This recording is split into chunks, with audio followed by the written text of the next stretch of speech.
Welcome to Revenge with Nora. At my brother's rehearsal dinner, while everyone was raising their glasses, my mother leaned over to my stepfather and whispered, "Make sure you get into her storage unit before Monday. The paperwork expires." My cousin sitting beside me heard it too. She grabbed my wrist under the table and mouthed, "Did you hear that? My name is Brooke Ellison. I'm 31 years old. And that toast my mother gave about family loyalty? It was the last lie I ever let her tell." Let me take you back to that night. It was a Friday in late October. My younger brother Jason was getting married the next day, and the rehearsal dinner was at this upscale Italian restaurant downtown Portland that my mother had insisted on booking. She always insisted. On everything. The venue, the seating chart, the flowers, the wine. You'd think it was her wedding, not Jason's. I'd driven 3 hours from Seattle to be there. I almost didn't come. My relationship with my mother had been deteriorating for years, ever since she married Greg 2 years after my father passed away. Greg was a real estate developer with a smile that never reached his eyes and a handshake that lingered too long. He treated my mother like a trophy and treated me like an obstacle. But Jason had called me personally. "Please, Brooke. Just this once. For me." So I came. I put on a dress. I smiled, I hugged people I hadn't seen in years, and I pretended everything was fine. That's what Ellison women do. We pretend. The dinner was going smoothly enough. Jason and his fiancée Megan looked genuinely happy. My Aunt Patricia was telling her usual long-winded stories. The wine was flowing. And then, between the salad and the main course, I heard it. My mother's voice, low and precise, cutting through the ambient noise like a blade through silk. She was leaning toward Greg, her hand covering her mouth, but I was seated directly across from them. I've spent my whole life reading her lips. A survival skill you develop when your mother speaks in whispers and expects you to obey in silence. Make sure you get into her storage unit before Monday. The paperwork expires. Greg nodded once, the way he always did when receiving instructions. Quick, efficient, no questions. My cousin Danielle, seated to my left, had caught it too. She squeezed my wrist hard enough to leave marks. I shook my head slightly. Not here. Not now. But my mind was already racing. Storage unit. My storage unit. The one I rented in Portland after my father died, where I kept his belongings, his files, everything from his home office that I hadn't had time to sort through. I'd been paying $50 a month for 3 years to keep that unit locked and untouched. What paperwork? And why did it expire on Monday? I excused myself to the restroom and called the storage facility. An automated system confirmed my account was active and in good standing. No recent access logged. I hung up and stared at myself in the mirror. My mother wanted something in that unit. Something urgent enough to whisper about at her son's rehearsal dinner. Something with a deadline. I went back to the table, smiled through the rest of dinner, and gave a toast about how proud I was of Jason. Every word was true, but underneath the pride was a current of dread pulling me somewhere I wasn't ready to go. After dessert, I watched Greg excuse himself. "Stomach trouble," he said, patting his midsection with a sheepish grin. My mother didn't even look up. She just sipped her wine, her eyes following him to the door before flicking back to the table with practiced disinterest. I counted to 60, then told Jason I needed to grab something for my car. Outside, the October air was sharp and clean. Greg's black SUV was still in the parking lot, but Greg wasn't in it. I called Danielle. "He left on foot," she said, already outside, watching from the side entrance. "Turned left on Morrison. He's walking fast." "The storage facility is 6 blocks that direction," I said. "Brooke, what is going on?" "I don't know yet. But I'm going to find out." I drove to the storage facility on Southeast Belmont. It was one of those 24-hour places with keypad access and security cameras mounted at every corner. I parked across the street and waited. 12 minutes later, a rideshare pulled up and Greg stepped out, adjusting his coat. He walked to the entrance, punched in a code, and disappeared inside. My code. He had my access code. I'd never given it to anyone. Not my mother, not Jason, not Danielle. I'd set it up myself using the last 4 digits of my father's badge number. He was a retired fire captain. Those numbers meant something to me, which meant someone had obtained my code without my knowledge. I called the facility's emergency line. A bored security guard answered. "Hi, this is Brooke Ellison. I have Unit 214. I believe someone is accessing my unit without authorization right now." There was a pause. Keyboard clicking.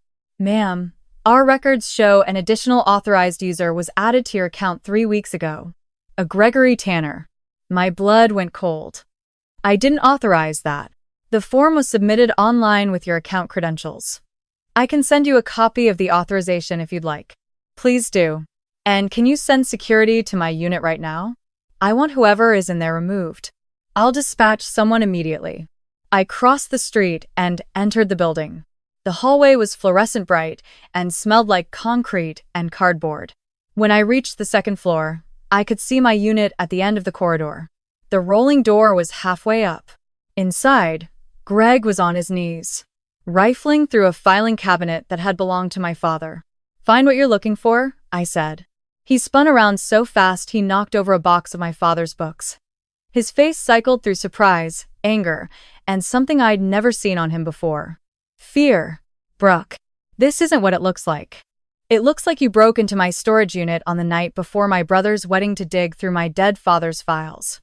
He stood slowly, brushing dust off his knees. "Your mother asked me to pick up some old tax documents. That's all." "Tax documents," I repeated. "From a unit you were secretly added to 3 weeks ago, using credentials I never shared." The security guard appeared behind me, flashlight in hand. "Ma'am, is this the individual?" "Yes. Please escort him out. And I want his access revoked immediately." Greg's composure cracked. "Brooke, listen to me. If you start pulling at this thread, you're going to unravel things you can't put back together." "Is that a threat?" "It's a warning. From someone who actually understands what your father left behind." The security guard stepped forward, and Greg raised his hands in surrender. "Fine. I'm leaving." He paused at the door, his voice dropping. "Ask your mother about Ridgeview Holdings. Then decide how righteous you want to be." After he left, I stood alone in my father's storage unit, surrounded by boxes I'd been too grief-stricken to open for 3 years. The filing cabinet Greg had been searching was labeled Financials 2018 to 2021. The top drawer was already open. Folders fanned out like someone had been flipping through them frantically. I pulled the first folder. Inside were property deeds. 4 of them. Residential properties in Lake Oswego, Tigard, Beaverton, and 1 in Bend. All 4 were under the name Ridgeview Holdings, LLC. And listed as the registered agent for Ridgeview Holdings was a name that made my hands shake. Brooke Ellison. Me. I had never heard of Ridgeview Holdings. I had never registered an LLC. I had never signed any property deed in my life. But there it was, in black and white, my name. My social security number, my signature, forged with almost perfect precision. I sat on the cold concrete floor and called Danielle. "I need you to come here right now, and bring your phone. We need to document everything." She arrived in 15 minutes. Together, we went through every folder in that cabinet. What we found was a paper trail that stretched back 5 years. My mother and Greg had created Ridgeview Holdings, LLC using my identity shortly after they got married. They'd purchased 4 properties, taken out loans against them, funneled rental income through a series of accounts I'd never seen, and reported none of it to the IRS. My forged signature appeared on 17 different documents. Loan applications, insurance forms, tax filings. All under my name. "Brooke," Danielle whispered, holding up a bank statement. "There's over $400,000 that's moved through these accounts. And if anyone audits this," I said, my voice hollow, "I'm the one who goes to prison." "That's why they needed the paperwork back," Danielle said. "Before you found it." "Before Monday," I added, remembering my mother's whisper. "Something happens Monday." We photographed every single page. 237 documents in total. Then I locked the unit, changed the access code, and drove back to my hotel. I didn't sleep. I sat on the bed with my laptop and searched. It didn't take long. Ridgeview Holdings, LLC was listed on the Oregon Secretary of State's Business Registry. Registered in my name. Active status. And on the state's public notice board, there was a filing dated 3 weeks ago. An audit notice from the Oregon Department of Revenue, scheduled to begin on Monday. That was the deadline. The state was coming to audit the LLC on Monday, and every fraudulent document, every forged signature, was sitting in my storage unit. My mother wasn't trying to protect the family. She was trying to destroy evidence before the auditors found it. The next morning was Jason's wedding. I stood in the bridal party, holding flowers, smiling for photos, and carrying the weight of what I knew like a stone in my chest. My mother floated through the ceremony like nothing had happened. She cried during the vows. Actual tears. I used to think that meant she had a heart. Now I realized she was just a magnificent performer. At the reception, she found me near the bar. "Greg told me about last night," she said, her voice low and controlled. "You're making a mistake." "Which part? Finding out you committed federal fraud? Or finding out you used my name to do it?" Her jaw tightened. "Your father started this. Not me. Those properties were his idea. I just continued what he built." The words hit me like a slap. "Don't you dare put this on him.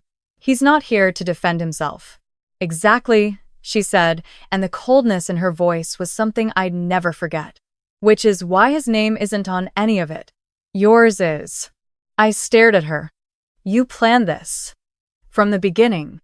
You used me as a shield. I used you as an heir. There's a difference. Not when the inheritance is a prison sentence."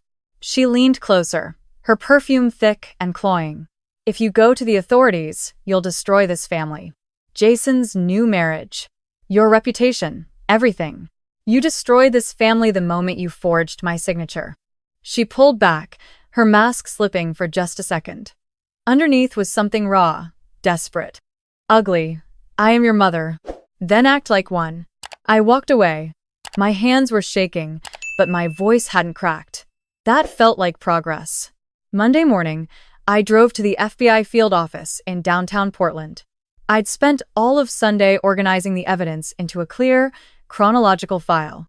Danielle had helped me find a forensic accountant who confirmed, just from the documents we'd photographed, that the fraud involved at least $600,000 in unreported income and falsified tax filings.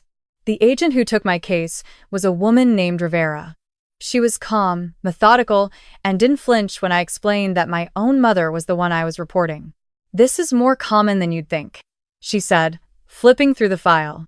"Family members using each other's identities. Parents using children's social security numbers. It's devastating, but it's textbook." "Will I be held liable?" I asked, my voice smaller than I wanted it to be. "Based on what you've brought us, no. You're clearly the victim here. The forged signatures alone prove you weren't a willing participant. But we'll need to move quickly. You said there's a state audit starting today?" "Yes. And my mother knows I found the documents. She might try to destroy other copies." Rivera nodded. "We'll coordinate with the state. This just became a joint investigation." She paused, looking at me directly. "Miss Ellison, I want to be clear. Filing this report is the right thing to do. But it will change your family permanently. Are you prepared for that?" I thought about Jason, who'd just gotten married. About my aunt, Patricia, who always saw the best in everyone. About my father, who died believing his family was honest. "My family changed the moment they decided I was expendable," I said. "I'm just making it official." That afternoon, federal agents arrived at Greg's office with a warrant. By evening, they'd seized computers, financial records, and correspondence that confirmed everything in my file and more. Greg had been running similar schemes with 2 other LLCs, using the names of 3 other family members who had no idea. My mother's involvement was documented in emails, text messages, and recorded phone calls that Greg had apparently kept as insurance. The irony wasn't lost on me. The man my mother married to protect her secrets had been keeping receipts the whole time. Jason called me that night. He was supposed to be on his honeymoon.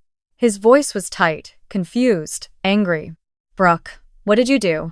"I protected myself, Jason. That's all. Mom says you're trying to ruin her.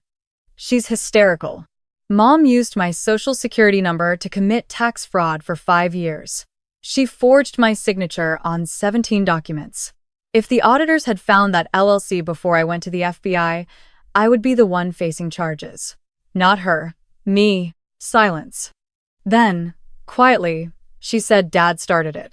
Even if that's true, she's the one who kept it going. And she's the one who put my name on it instead of hers.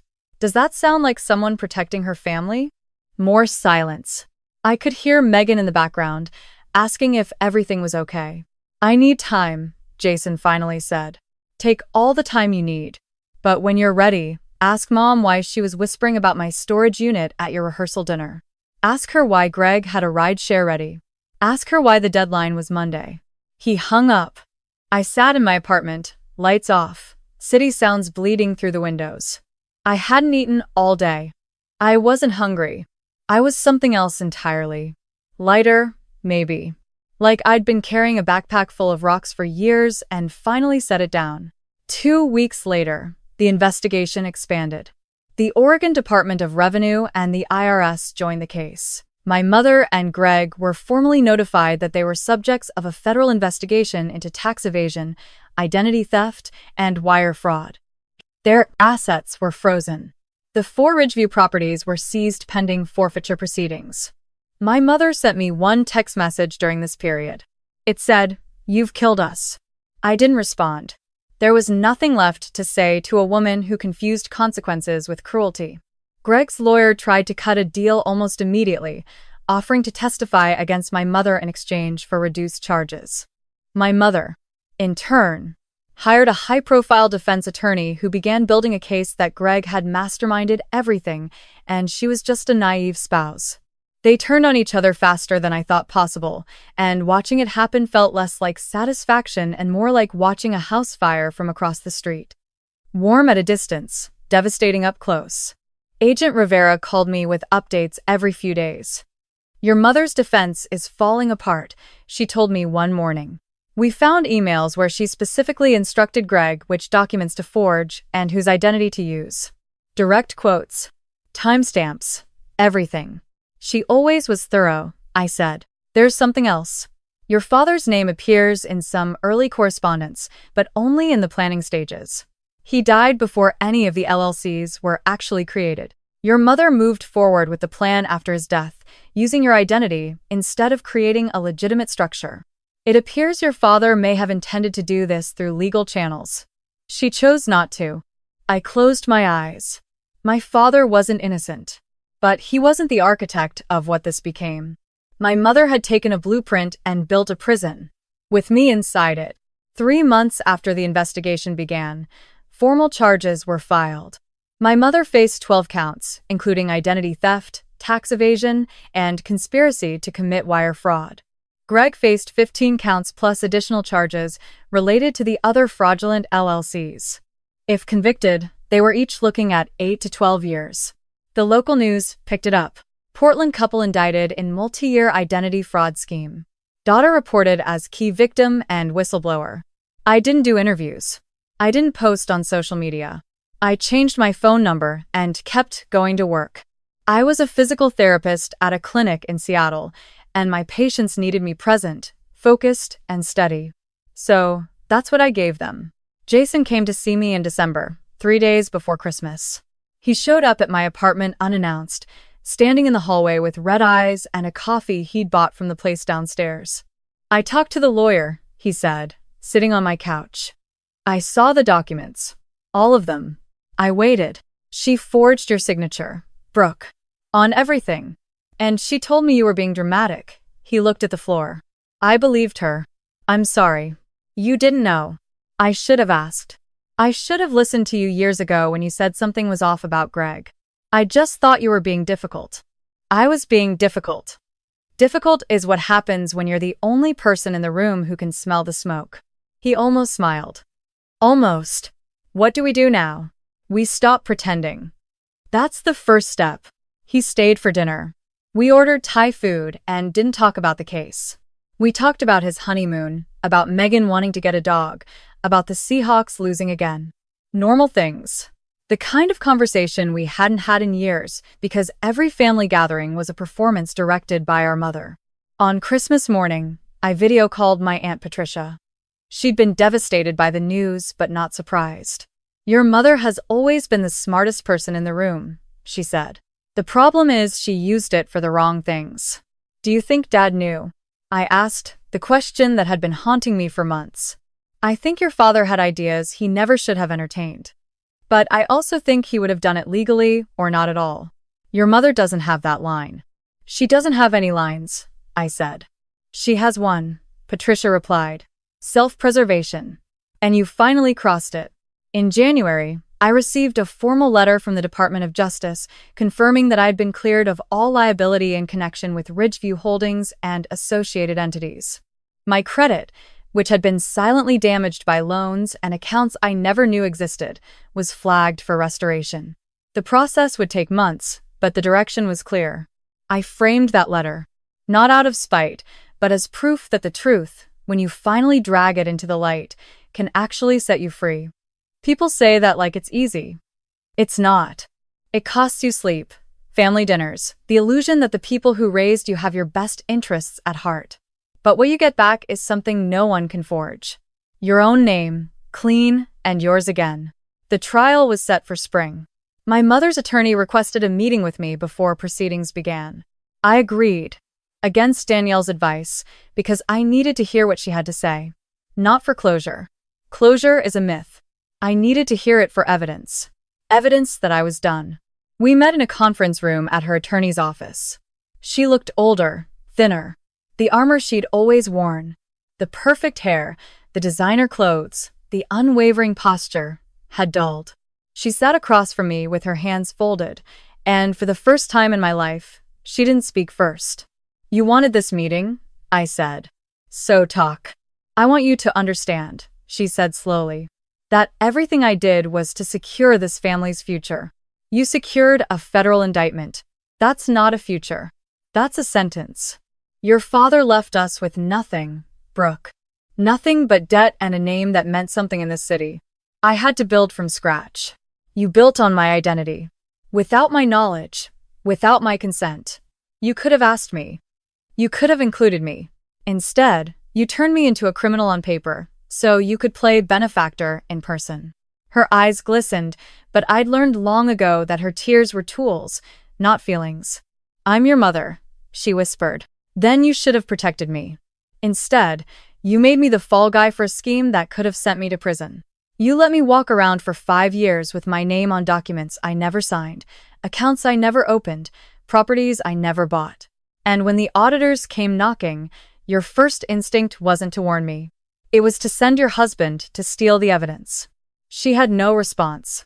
For the first time in 31 years, my mother had nothing to say. I stood up. "I hope you find a good lawyer, Mom. You're going to need one." "Brooke," she called as I reached the door. I turned. "If I could go back," she started. "You can't," I said. "And honestly, I don't think you would." I walked out into the January sun, cold but bright, the kind of light that makes everything look sharper, clearer, more real. My phone buzzed. A text from Jason. "Megan and I got the dog. His name is Captain, after Dad." I smiled. My father would have loved that. A rescue dog named after a fire captain. Something saved, given a new home, a second chance. That night, I cooked dinner in my apartment for the first time in weeks. Nothing fancy, just pasta and garlic bread and a glass of wine. I ate at the table instead of the couch. I lit a candle, small rituals of reclaiming a life that had been lived in someone else's shadow for too long. Before bed, I opened my laptop and typed a brief email to Agent Rivera. "Thank you for everything. I'm ready for whatever comes next." Her reply came within minutes. "You were ready the moment you walked into this office. The rest is just paperwork." I closed the laptop and stood by the window. Seattle glittered below, 1,000 lights reflected in the wet streets like scattered stars. Somewhere in Portland, my mother was preparing for trial. Somewhere else, Jason was teaching a puppy to sit. And here I was, standing in my own apartment, with my own name, my own credit, my own life. My mother taught me the hardest lesson I've ever learned. The people who are supposed to protect you can also be the ones who put you in the most danger. And when that happens, loyalty isn't love. It's a trap. The next morning, I mailed one final document to the Department of Justice. A bank statement I'd found tucked inside my father's old Bible in the storage unit, showing the original transfer that started everything. The seed money my mother had used to build her empire of lies. It had come from my college fund. Every dollar my father had saved for my education, redirected into the first Ridgeview property without my knowledge. I sealed the envelope, wrote the address, and whispered, "This ends here." Then I grabbed my keys, locked the door behind me, and drove to work. The sun was coming up over the Cascades, gold and orange, and impossibly wide, like the sky itself was making room for something new. And just like that, life moved forward.